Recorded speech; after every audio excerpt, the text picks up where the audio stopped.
We're just gonna get started in 1 minute.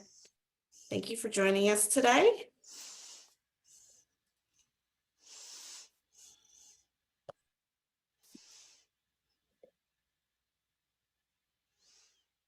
All right.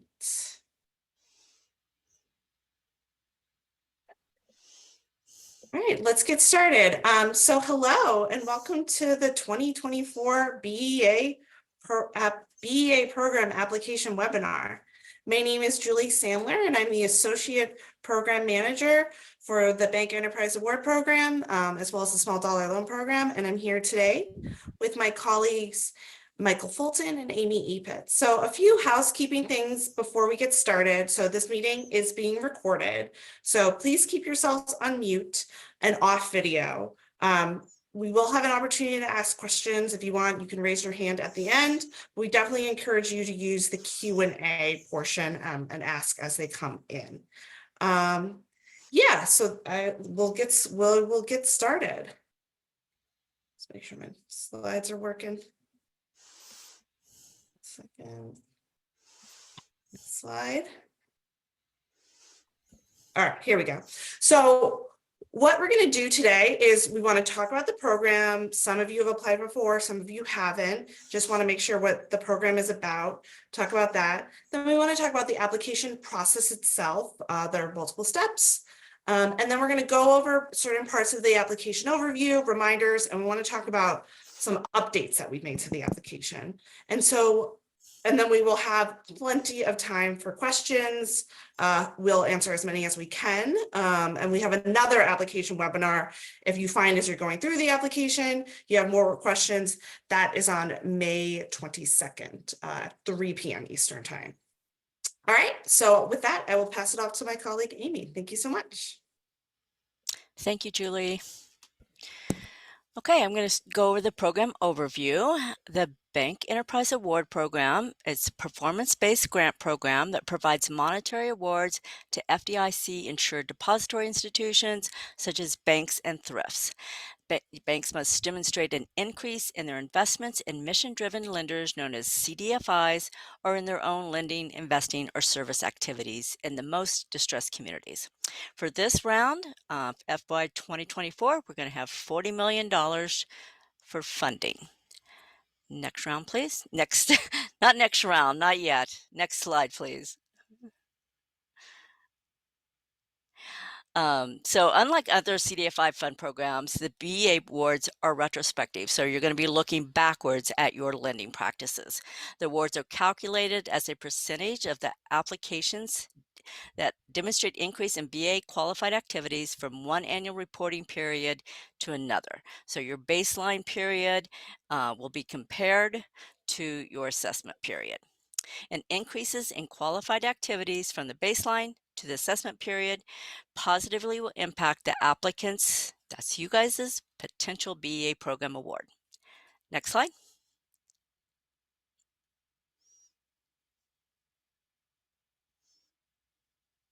And some of the overview of the BEA program, it started in 1996 and it has granted nearly $598 million over the course of 27 rounds.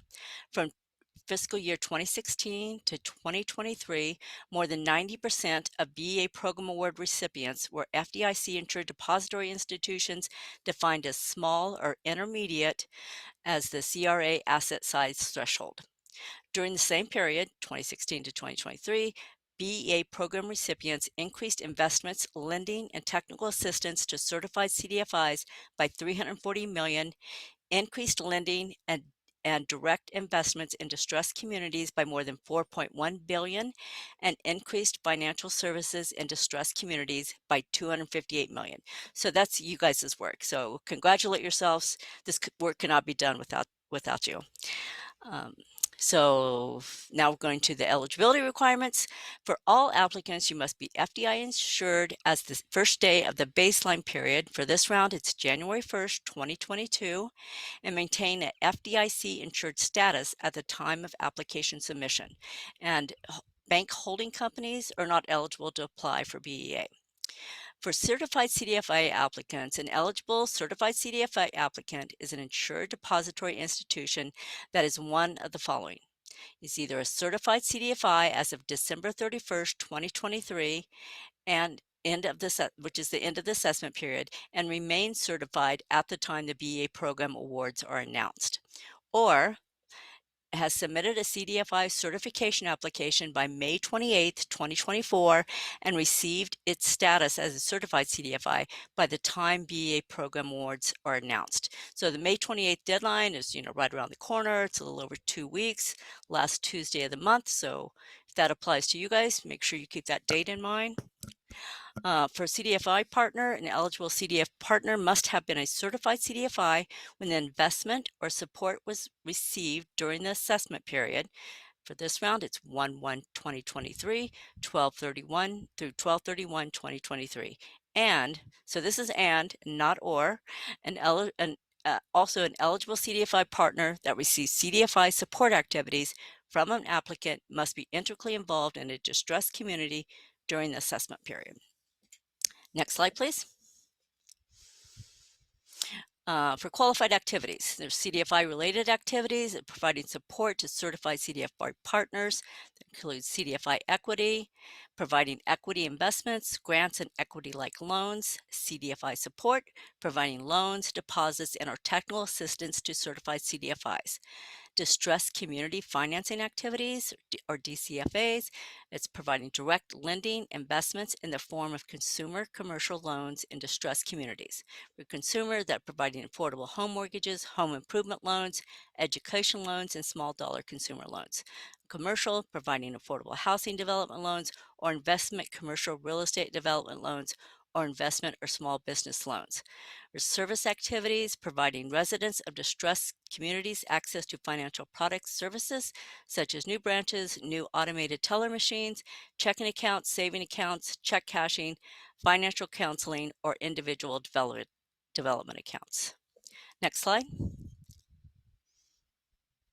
Oh, and I did want to mention, really use our resources like the BEA application and the frequently asked questions, because if you have any more detailed questions about some of this that I just went over on the last slide, just putting a word search in, that will give you all the information that you'll need. And of course, service request.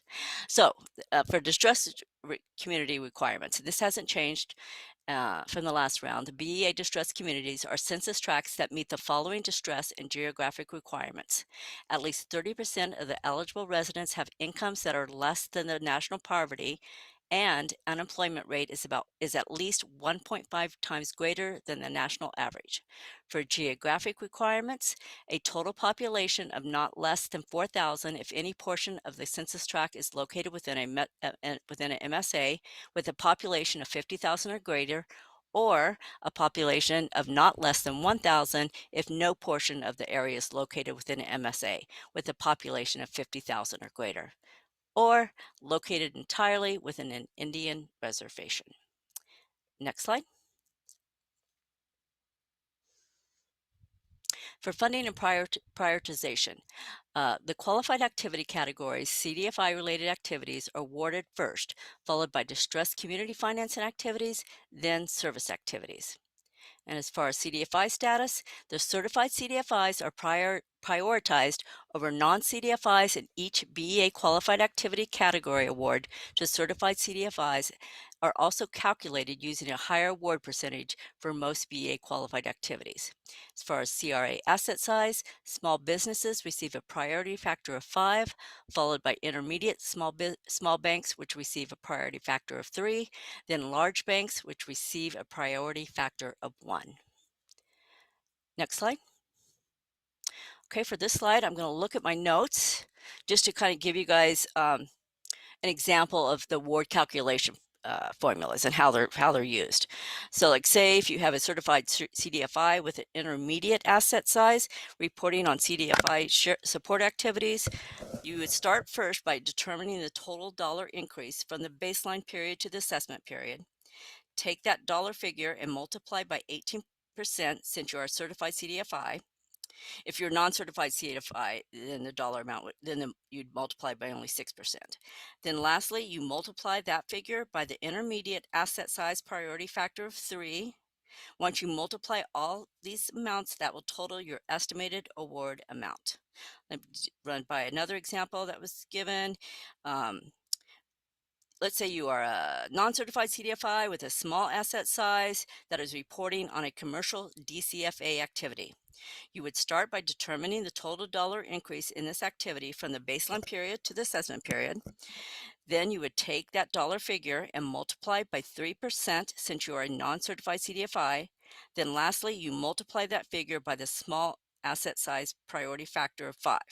Once all these amounts are multiplied, this totals the estimated, remember that's just estimated, award amount for the eligible activity. Next slide.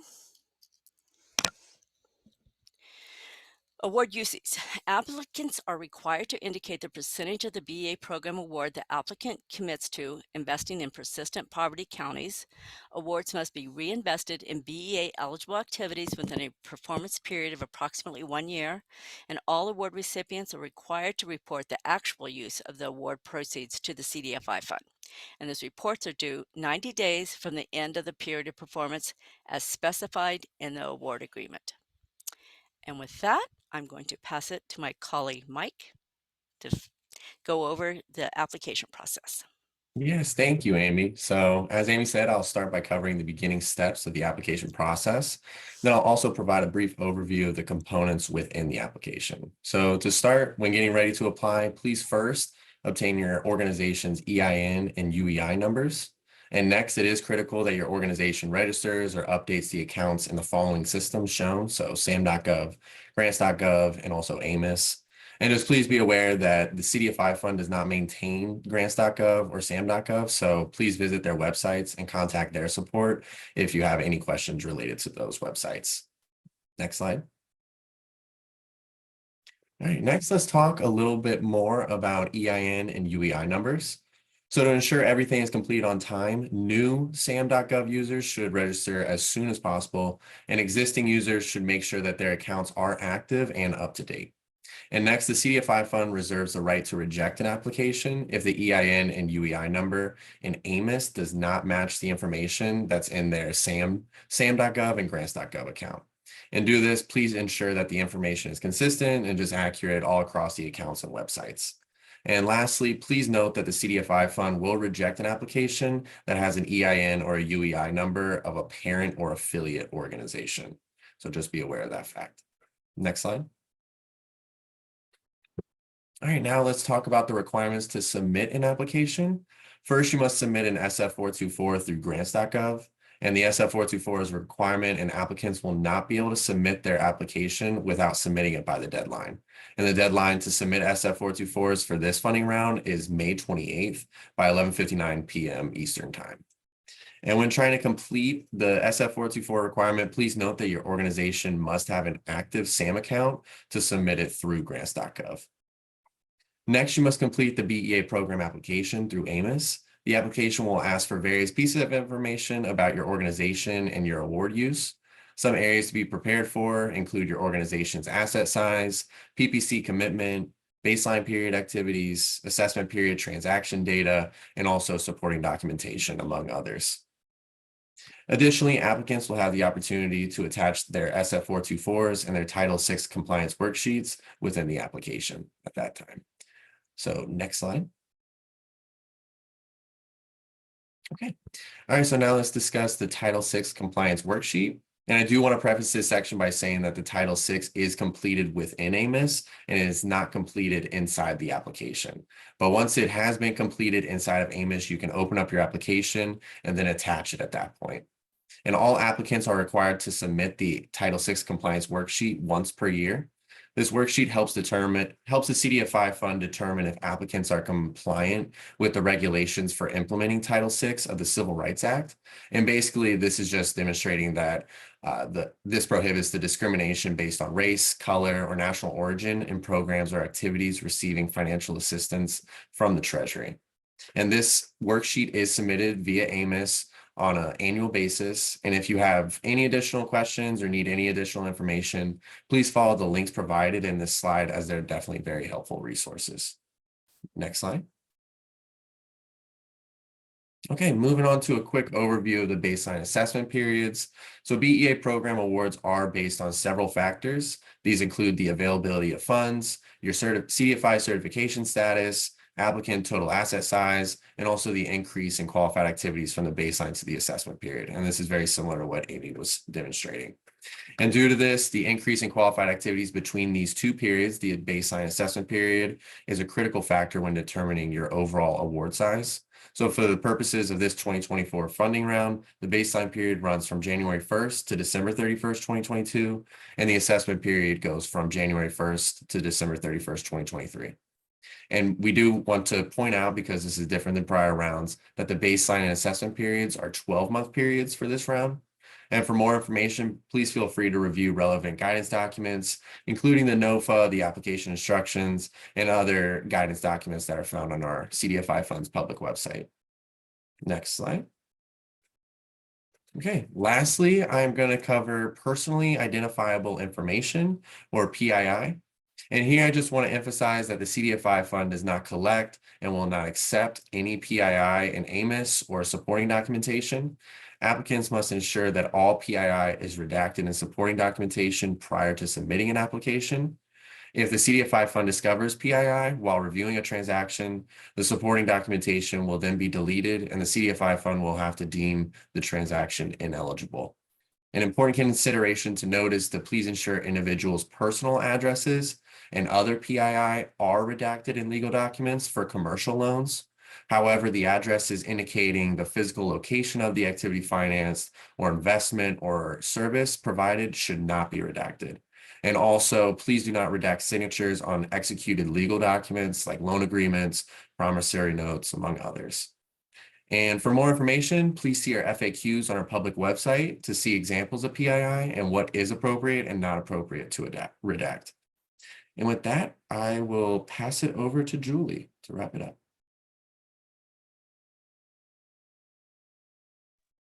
Thank you, Mike.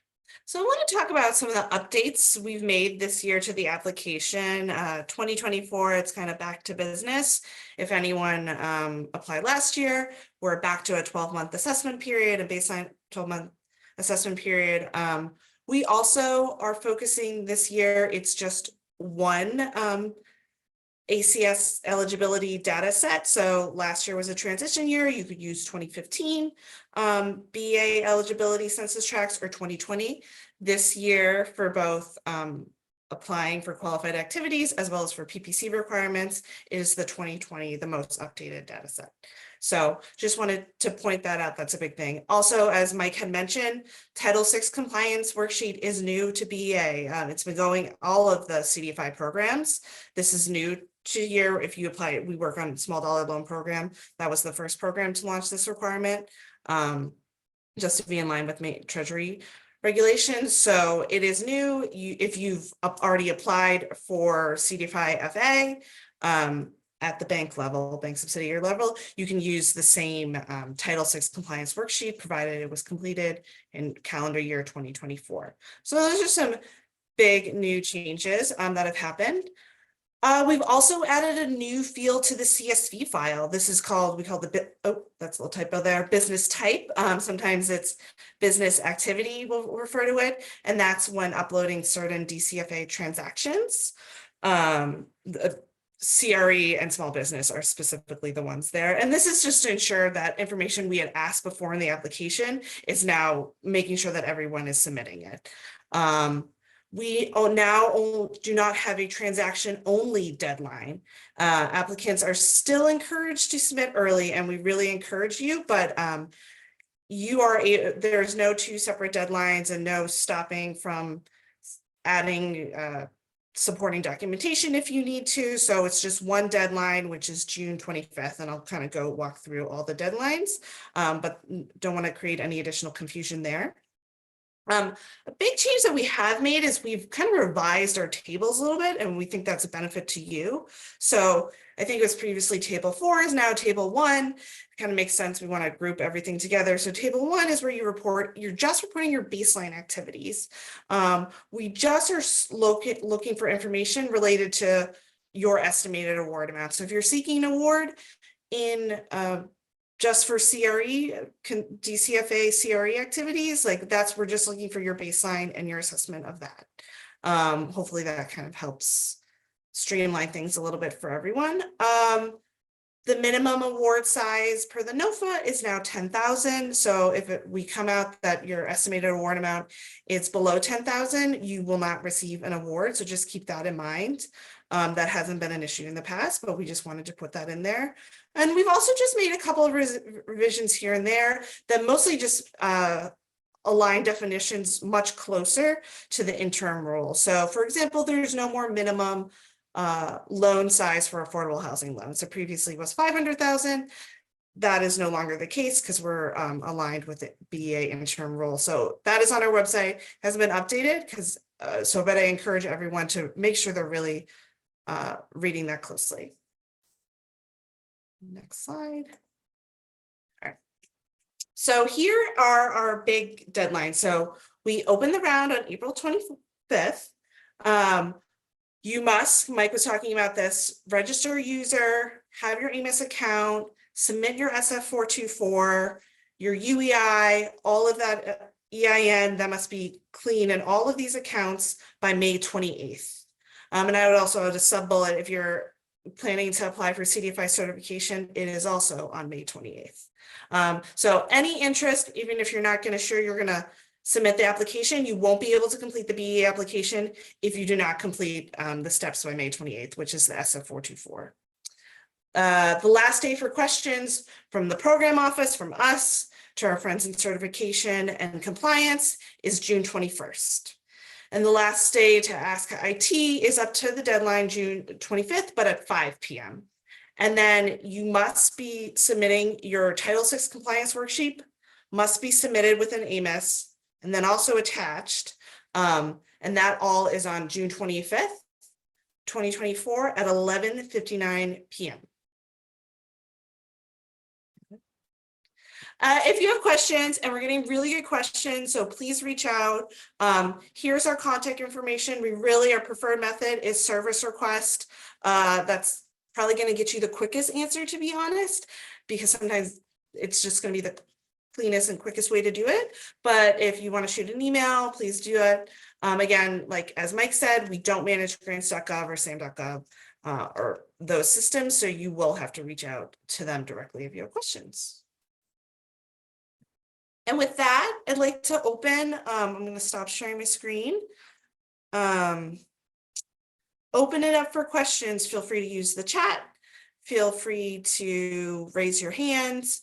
If I don't see you, you can unmute yourself. But yes, please ask questions. We're excited. We got plenty of, we got a really great appropriation of single year appropriation of 40 million. So we're really excited. Great. And I see Everett. I think I can unmute you. Yep. Great. Hey, can you hear me? Yes, I can. Awesome. Well, I've got a couple questions and I'll just ask one if you want to just take turns. But my first question is on this new business type description. It wasn't, I appreciated y'all putting examples in. It wasn't clear if you were looking for a description of the borrower, like what the borrower did business-wise, or the property. Like, is it for CRE? Are you looking at it for a description of the project that was financed? And for SBL, are you looking for a description of what the borrower, what line of business they're in? Or is it just always what line of business they're in? That's a good question. I mean, I think like commercial real estate. So this is a retail grocery property, right? Mm-hmm. And so that kind of answers the type. And if you go to the glossary, yeah, it also kind of, we want to make sure that ineligible business types are not being financed. And gotcha. It could be like it's kind of like a little bit of a gray area, but okay. Retail, like retail development or retail from there. Right. And Julie, I'm looking at the glossary right now, and basically the definition for business type is showing that applicants need to include the type of business that will be financed. And for example, hotel, grocery store, retail, real estate development, etc. So yeah, you can find a definition in the glossary section. Okay. And this is just going to be something that the applicant just puts in there's no drop down list. I didn't see. This is just a free form. You type in a short description. Yeah, and like sometimes you see it in loan docs. A lot of times it is in loan docs, it's just sometimes it isn't. So it's just like working capital line for construction business, or well, that's more of a piece of it, but it's like, or it's like a grocery business, things like that. So sometimes you do see it in the loan documents. It's just we wanted to make it clearer to collect that information. That's why it's in the CSV. Okay, great. If I can just get one more question. So in the past, when you're uploading your transactions, you could leave the borrower name blank because you didn't want to put individuals' names there. I think now it's looking to require you to put something in the borrower name, and so I didn't know if that was something that either could be a technical fix or was a change in policy, or how you wanted to handle that. So, for example, you have a CRE loan. You don't want to put the individual's name. Do we just leave it blank, or do we type in individual name? How would you like us to handle that? For like a mortgage loan, anything consumer, it's not required. But if it's a commercial loan, you do have the opportunity if you have like the loan number. So like the loan number matches the loan documents. Yes. Like put it in the loan documents, like that is acceptable. Great. Thank Yeah, you. but I mean, I think like for commercial, it is kind of like property LLC, like that would be like the words. But then for consumer, it is not required. Consumer transactions, it should not be required. Right. So, just want to make sure we're clear. So if it's a commercial real estate loan, but the loan was made to an individual, but for a commercial property, we can just put the loan number in place of the borrower name. Yes. Yeah, perfect. And that's been done in the past. Yeah. That's right. Yeah. All right. Thank you very much. Perfect. We're getting a few more questions from Kimberly Mondelli. Is the NOFA date the last day for a transaction to be drawn, or is it the application date? Feel free to chime in. Hopefully this answers it, but you can, if you close a loan, like you execute the loan documents on December 31st, 2023, that is eligible, and then you don't disperse until March 31st, your initial and let's say final disbursement. The final disbursement will be stated is the NOFA publication date, which is actually, and it's a little confusing, but it's actually April 29th. Because we announced on a Friday and then it takes like a few days to get actually published. So you have up until to disperse funds up until the April 29th. You have to have the documents have to be executed within the assessment period. So Kimberly, let me know if that works, if that answered your question. But I hope that's clear. We don't have subsequent payments anymore. That was what was last year, but you can disperse up until that NOFA publication. Great. All right, thank you. Sounds like that worked. All right, I got a few more Brandy questions. who raised her hand. Oh, perfect. Yeah, Brandy, why don't you please? Great. Hi, thank you. I just wanted a little clarification. On page 28 of the application instructions, there's a footnote that reads, please note, any cash out refinances would not be deemed as eligible. And I simply wanted to clarify that if it is a cash out refinance for, say, business operating capital, would that loan still be eligible for inclusion? I think it would be best. I would want to look a little bit closer at the guidance. If you would submit a service request for that one. Absolutely, I'd be happy to. Thank you. Thank you.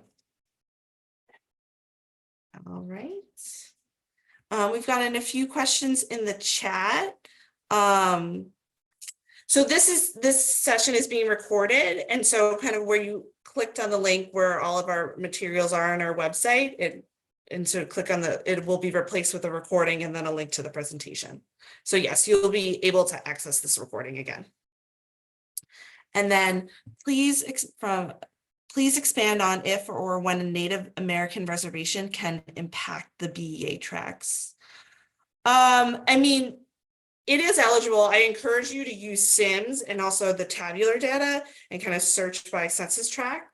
I'm not sure if this is a question. Sometimes in very rural areas, the exact address can be a bit difficult. So if you have kind of questions about like the particular address and making sure that's eligible. Oh, Tipton, would you like to? Yeah, so my question is, there is some narrative in the documentation on if a tract is within an Indian reservation. So in looking at the BEA map, there's, based on the 2020 information, there's not a fully qualified tract within the Indian reservation, but there's a lot of partially qualified tracts within the Indian reservation. So how does the Indian reservation impact the fact that it's partially qualified? Does it help qualify it, or because it is an Indian reservation? So I think I would encourage you can reach out and I can kind of walk you through like a specific census tract. But there's a lot of ways that partially qualified tracts become qualified. And it's not like a straight answer if it's in one area or not. Because you can have a partially qualified tract, but then combining it with other tracts to create an average makes it become BEA qualified. So I think that would be on kind of a case by case basis. I think I'd have to look at the exact census tract. So if you could send a service request and just give like an example of an address and we can kind of walk you through what's happening. Yeah, the addresses is within the actual Indian reservation. Okay. You're only partially qualified. Mhm. But I didn't understand if the Indian reservation itself would help add weight to just a partially qualified tract unless it averaged out with a fully qualified tract. Mhm. Right. I think like I think we have to look at like the specific tract. I don't think we want to go into some of how it's calculated, and then I can kind of walk you through it. I think that Right. would be the best way And forward. Julie, correct me if I'm wrong, but partially qualified tracts, they can be fully qualified based on the requirements, the geographic and distress requirements and the contiguous next to other census tracts. So it could be fully qualified, but there are also situations where they don't meet all those requirements and they wouldn't be qualified. So like there are, because it's partially qualified doesn't necessarily mean that it's not going to be qualified. Correct, not BEA qualified. Yeah, I think we'd like talk through that on a case by case basis Yeah. because it's not a straight There answer. has to be contiguous to be able to qualify, right? Yes, but I think we'd like to look at the particular census tracts, just to kind of, and we can kind of walk you through it. Okay, so do I just create a service request and upload the census tract numbers? Yep, that's it. Okay, Or the address, either works. okay, Both would be best, yeah. thank you.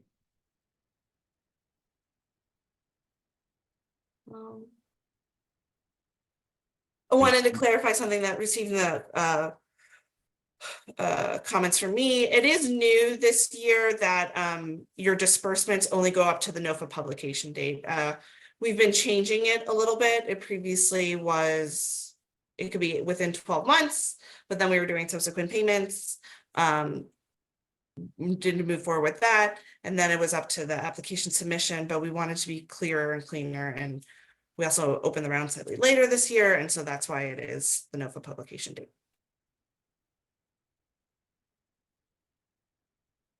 Any other questions, Brandy? I'm not sure if you're still asking a question.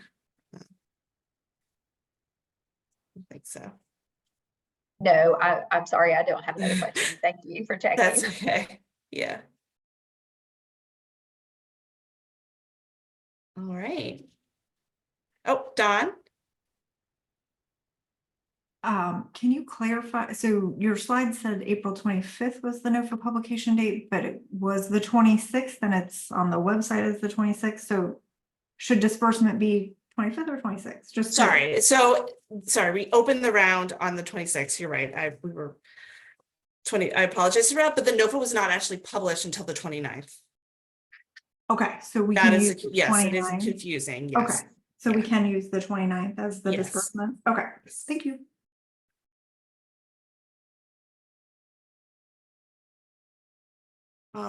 Yeah, and just a reminder, I get another question. So this recording and the actual presentation will be posted on our website. So step 1, apply. And it is essentially above the application materials. So it's in the webinar section. Yep. So yes, please, and please come back on May 22nd. That's right before the SF424 deadline.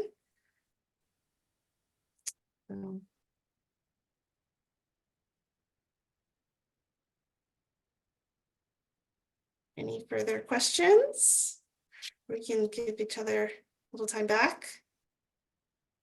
Thank you, and definitely please, we're getting really good questions via service requests.